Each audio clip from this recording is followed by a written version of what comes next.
85세라는 문턱.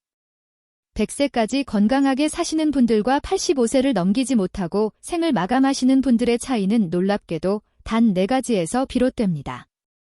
여기 80대이신 박철수 할아버지 이야기가 있습니다. 어느 날 아침 침대에서 일어나려다 그만 힘없이 주저앉으셨죠. 다행히 뼈가 부러진 것은 아니었지만 그날 이후 할아버지의 삶은 완전히 다른 길로 접어들었습니다. 화장실 가는 것도 식탁까지 걷는 것도 온통 두려움으로 변했습니다. 또 넘어질까봐, 다시 다칠까봐 온몸이 경직되었으니까요. 혹시 여러분 주변에도 박철수 할아버지와 같은 어르신을 보신 적 있으신가요? 아니면 지금 이 영상을 보고 계신 분들 중에 비슷한 경험을 하고 계신 분은 없으신가요? 아마 고개를 끄덕이시는 분들이 많으실 겁니다. 왜냐하면 이건 결코 특별한 일이 아니기 때문입니다. 통계청 자료를 살펴보면 100명 중 85세까지 살아계신 분은 겨우 15명에 불과합니다. 다시 말해 6분 중 5분은 85세가 되기 전에 생을 마감한다는 의미죠. 더 충격적인 사실은 2024년 사망자 가운데 80세 이상이 전체의 54%를 차지한다는 것입니다. 절반이 넘는 수치입니다. 하지만 여기서 제가 여러분께 꼭 드리고 싶은 말씀은 이것이 단순한 노화의 과정이 아니라는 겁니다. 박철수 할아버지처럼 어느 날 갑자기 주저앉는 그 순간은 사실 오래전부터 우리 몸속에서 조용히 준비되고 있었던 일입니다. 우리 몸 안에서 4가지 붕괴가 동시에 진행되고 있었던 거죠. 바로 근육이 사라지고 수분이 메마르며 영양소가 고갈되고 소중한 관계마저 끊어지는 이 4가지 함정 말입니다. 이 4가지가 한꺼번에 무너지면 80세를 넘기기란 정말 어렵습니다. 하지만 반대로 이 4가지를 제대로 지켜낸다면 100세까지 건강하고 활기찬 삶을 누릴 수 있습니다. 오늘 저는 이 4가지 함정이 정확히 무엇인지, 왜 우리 몸에서 이런 변화가 일어나는지, 그리고 가장 중요하게도 우리가 어떻게 이 상황을 바꿀 수 있는지 여러분께 명쾌하게 알려드리겠습니다. 지금부터 잠시 다른 생각은 접어두고 집중해주세요. 오늘 이 영상 하나가 여러분 자신뿐만 아니라 여러분 주변의 소중한 사람들의 앞으로 10년을 바꿀 수 있을지도 모릅니다. 만약 오늘 다룰 내용이 평소 궁금하셨던 부분이라면 시작하기 전에 좋아요 버튼 먼저 꾹 눌러주시면 감사하겠습니다. 그럼 이제 시작해볼까요? 박철수 할아버지가 주저앉던 그날 병원에서 정밀 검사를 받았습니다. 다행히 골절은 없었지만 의사 선생님의 말씀은 충격적이었습니다. 할아버지의 허벅지 근육량이 30대 시절의 30%밖에 남아있지 않다는 것이었습니다. 무려 70%가 감쪽같이 사라져버린 거죠. 그제야 할아버지는 깨달으셨습니다.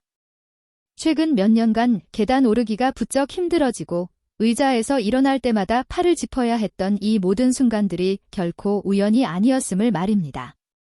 첫 번째 함정, 바로 근육입니다. 의학 용어로는 근감소증이라고 부릅니다.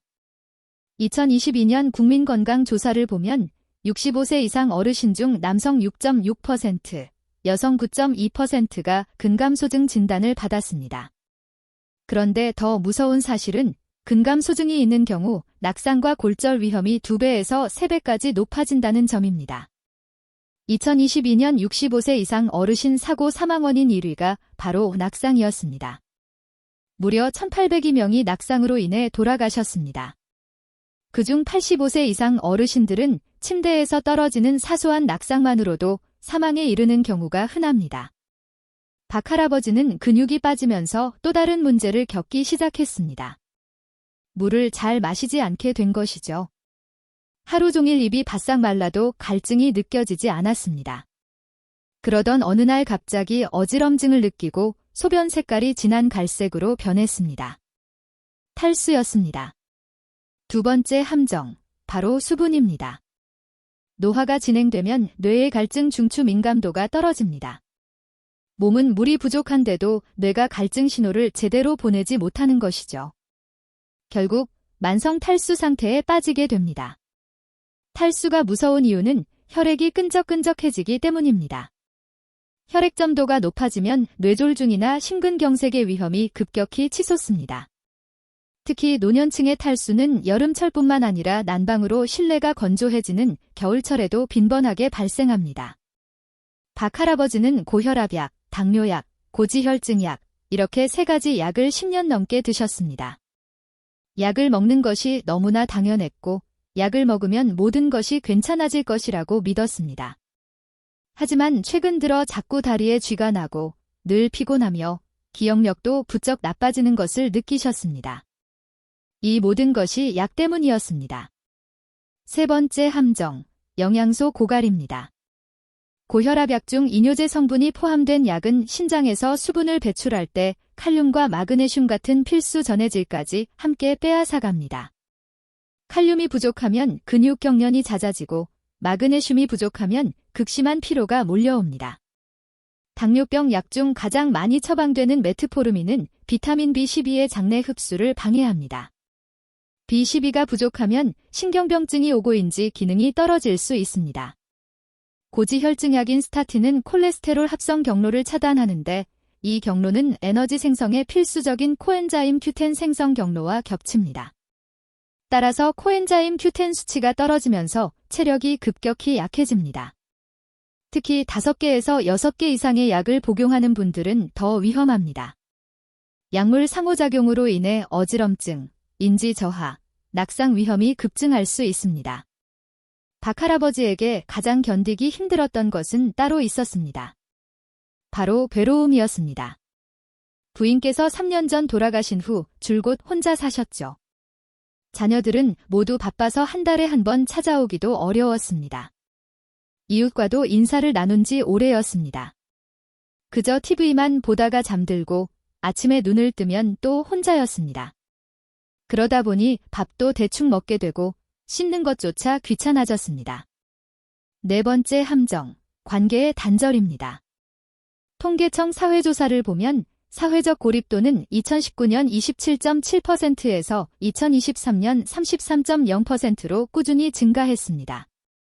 2023년 고독사 사망자는 무려 3,661명에 달합니다. 외로움은 단순한 감정이 아닙니다. 그것은 만성 스트레스 상태를 의미합니다. 스트레스 호르몬인 코르티솔이 지속적으로 분비되면 면역 세포 기능이 억제되고 전신 염증 수치가 높아집니다. 결국 질병에 더욱 취약해지는 것이죠.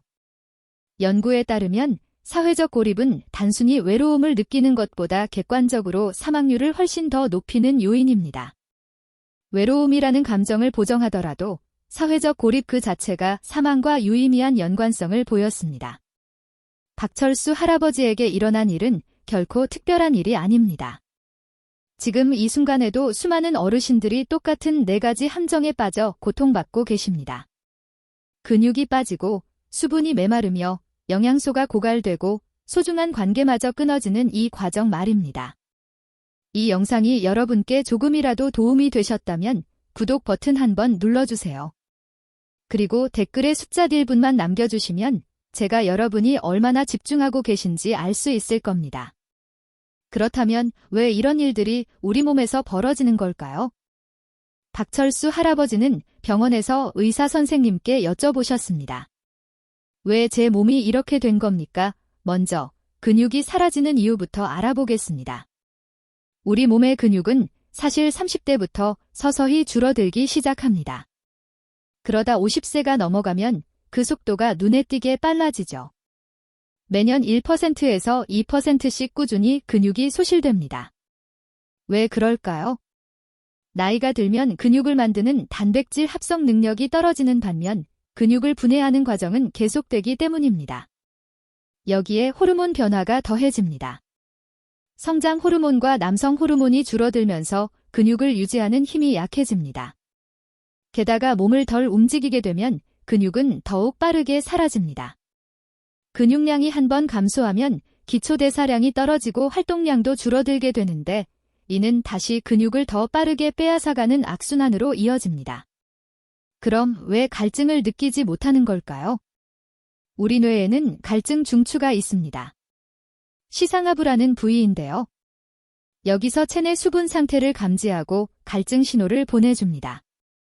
그런데 나이가 들면 이 갈증 중추의 민감도가 떨어집니다. 젊은 사람들은 체내 수분이 2%만 부족해도 즉시 갈증을 느끼지만 노인들은 5% 이상 부족해도 갈증을 느끼지 못하는 경우가 많습니다. 이미 탈수 상태인데도 목이 마르지 않다고 느끼는 것이죠. 그래서 노인 탈수는 자각 증상 없이 조용히 진행되다가 어느 날 갑자기 어지럽거나 쓰러지는 응급 상황으로 이어지기도 합니다. 그럼 약이 왜 영양소를 빼앗아 가는 걸까요? 이뇨제를 예로 들어보겠습니다. 이뇨제는 신장에서 소변을 많이 만들어서 혈압을 낮춰주는 약입니다. 그런데 이 과정에서 물만 빠져나가는 것이 아닙니다. 칼륨과 마그네슘 같은 중요한 전해질도 함께 소변으로 배출됩니다. 신장은 물과 전해질을 구별하지 못하고 소변을 만드는 경로에서 함께 내보내기 때문입니다. 당뇨약인 메트포르민은 장에서 비타민 B12가 흡수되는 통로를 방해합니다. 약이 장벽에 영향을 주기 때문이죠. 고지혈증약인 스타틴은 간에서 콜레스테롤을 만드는 효소를 차단합니다. 그런데 이 효소는 우리 몸의 에너지원인 코엔자임 Q10을 만드는데도 필수적으로 필요합니다. 그러니 콜레스테롤을 줄이려다가 코엔자임 Q10까지 함께 줄어들게 되는 것입니다. 약은 결코 나쁜 것이 아닙니다. 때로는 생명을 구하는 소중한 약이죠. 다만 약의 작용 경로가 우리 몸의 영양소 대사와 겹치는 부분이 있다는 것을 우리가 알아야 한다는 의미입니다. 마지막으로 왜 외로움이 질병이 되는 걸까요? 인간은 사회적 동물입니다. 우리는 관계 속에서 살아가도록 설계되어 있습니다. 그런데 이 관계가 끊어지면 우리 뇌는 이것을 생존에 대한 위협으로 인식합니다. 즉시 스트레스 반응이 시작되는 것이죠. 코르티솔이라는 스트레스 호르몬이 계속해서 분비되는데 이것이 단기적으로는 우리 몸을 보호하지만 장기적으로는 오히려 몸을 망가뜨립니다. 코르티솔 수치가 높으면 면역세포인 T세포와 B세포의 기능이 억제됩니다. 염증 수치는 계속 올라가고 결국 감염에 취약해지고 만성질환이 악화되며 사망 위험까지 높아지게 됩니다. 연구에서 외로움이라는 감정보다 사회적 고립 그 자체가 더 위험하다고 밝혀진 이유가 바로 이것입니다. 이것은 단순히 감정의 문제가 아니라 우리 몸이 겪는 생물학적인 스트레스 상태이기 때문입니다. 박철수 할아버지는 이 설명을 듣고 나서 무릎을 탁 치셨습니다. 그동안 자신의 몸에서 일어났던 모든 일들이 비로소 이해가 된 겁니다. 근육이 빠진 것은 나이 때문이 아니라 움직이지 않았기 때문이고 갈증을 못 느낀 것은 뇌가 늙어서였으며 피곤했던 것은 약이 영양소를 빼앗아 갔기 때문이고 그토록 우울했던 것은 혼자 있었기 때문이었습니다. 할아버지는 의사 선생님께 다시 물었습니다. 그럼 이제 어떻게 해야 합니까? 지금까지 왜 이런 일들이 일어나는지 그 원인을 명확하게 알아봤습니다. 원인을 알았으니 이제 해결할 수 있습니다. 만약 이 영상이 여러분께 도움이 되신다면 지금 바로 알림 설정을 눌러주세요. 그래야 다음 영상도 놓치지 않으실 수 있습니다. 그럼 이제 가장 중요한 부분, 어떻게 바꿀 수 있는지 구체적인 방법을 알려드리겠습니다. 의사 선생님은 박철수 할아버지께 단호하게 말씀하셨습니다. 지금부터 딱 3개월만 제 말대로 해보세요. 그럼 분명히 달라지실 겁니다. 할아버지는 그날부터 하나씩 바꾸기 시작했습니다. 첫 번째, 근육을 채워야 합니다. 걷기만으로는 부족합니다. 걷기는 유산소 운동이지 근력 운동이 아니기 때문이죠. 허벅지와 엉덩이, 종아리 근육을 의식적으로 키워야 합니다. 집에서 쉽게 할 수 있는 운동 3가지를 알려드리겠습니다. 첫째, 의자 스쿼트입니다. 팔짱을 끼고 의자 앞에 서세요. 그리고 천천히 앉았다가 일어서세요. 허벅지와 엉덩이 근육이 움직이는 것이 느껴지시죠? 하루 10번씩 아침, 점심, 저녁 3번만 해주세요. 둘째, 발 뒤꿈치 들기입니다. 식탁이나 벽을 짚고 서세요. 그리고 발 뒤꿈치를 천천히 들었다가 내리세요. 종아리 근육과 함께 균형 감각이 동시에 좋아집니다. 이것도 하루 10번씩 3번 해주세요. 셋째, 한 발로 서기입니다. 벽을 짚고 한쪽 발을 살짝 들어 올리세요. 10초만 버티세요. 양쪽 발을 모두 해주세요. 이 운동은 낙상을 예방하는 가장 강력한 방법 중 하나입니다. 만약 무릎이 아프신 분들이 계시다면 억지로 스쿼트를 하지 마세요. 의자에 앉아서 무릎을 편 채로 아픈 쪽 다리를 쭉 들어 올리세요. 5초에서 10초간 버티세요. 이렇게 하면 무릎에 무리 없이 허벅지 앞쪽 근육을 강화할 수 있습니다. 두 번째, 수분을 채워야 합니다. 그런데 갈증을 기준으로 마시면 안 됩니다. 시간을 기준으로 마셔야 합니다. 딱 4가지만 기억하세요. 아침 기상 직후 물 1컵, 점심 식사 30분 전 물 1컵, 외출 후 집에 돌아와서 물 1컵, 잠들기 1시간 전 물 1컵입니다. 이 4번만 지켜도 하루 800ml는 마시게 됩니다. 여기에 식사 중 국이나 찌개로 수분을 보충하면 충분합니다. 단, 신장 질환이 있으신 분들은 조심하셔야 합니다. 만성 콩팥병이 있다면 수분과 칼륨 배출 능력이 떨어집니다. 이런 경우 물 섭취를 제한해야 할 수도 있으니 반드시 담당 주치의 선생님 지시에 따라주세요. 세 번째, 영양소를 채워야 합니다. 비싼 영양제부터 서둘러 사지 마세요. 음식이 우선입니다. 고혈압약 이뇨제를 드신다면 칼륨과 마그네슘이 풍부한 음식을 드세요. 바나나, 시금치, 아보카도 같은 것들입니다. 바나나 1개만으로도 하루 칼륨 필요량의 10%를 채울 수 있습니다. 고지혈증약 스타틴을 드신다면 코엔자임 Q10이 풍부한 생선을 드세요. 고등어, 꽁치 같은 등 푸른 생선이 좋습니다. 일주일에 2번만 드셔도 충분합니다. 당뇨약 메트포르민을 드신다면 비타민 B12가 풍부한 음식을 드세요.